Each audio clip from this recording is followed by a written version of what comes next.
did what was evil in the sight of the Lord. And the Lord strengthened Eglon, the king of Moab, against Israel, because they had done what was evil in the sight of the Lord. He gathered to himself the Ammonites and the Amalekites, and went and defeated Israel.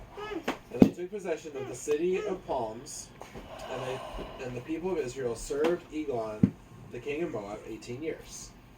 Then the people of Israel cried out to the Lord, and the Lord raised up for them a deliverer, Ehud, the son of Gera, the Benjamite, a left-handed man. The people of Israel sent tribute to him, or by him, to Eglon, the king of Moab. And Ehud made for himself a sword with 2 edges, a cubit in length, and he bound it on his right thigh under his clothes. And he presented the tribute to Eglon, king of Moab. Now Eglon was a very fat man, and when Ehud had finished presenting the tribute, he sent away the people who carried the tribute. But he himself turned back at the idols near Gilgal and said, I have a secret message for you, O king. And he commanded silence. And all his attendants went out from his presence. And Ehud came to him as he was sitting alone in his cool roof chamber. And Ehud said, I have a message from God to you. And he arose from his seat, and Ehud reached with his left hand, took the sword from his right thigh, and thrust it into his belly.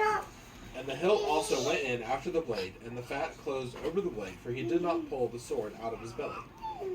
And the dung came out. Then Ehud went out into the porch and closed the doors of the roof chamber behind him, and locked them. When he had gone, the servants came, and when they saw that the doors of the roof chamber were locked, they thought, surely he is relieving himself in the closet of the cool chamber. And they waited till they were embarrassed. But when he still did not open the doors of the roof chamber, they took the key and opened them. And there lay their lord dead on the floor.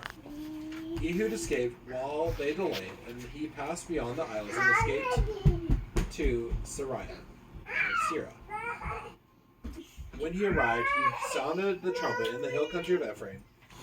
Then the people of Israel went down with him from the hill country, and he was their leader.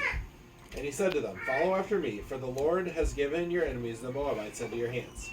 So they went down after him and seized the fords of the Jordan against the Moabites, and did not allow anyone to pass over.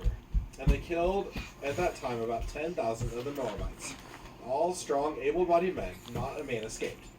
So Moab was subdued that day under the hand of Israel, and the land had rest for 80 years. This is the word of the Lord. Thanks be to God.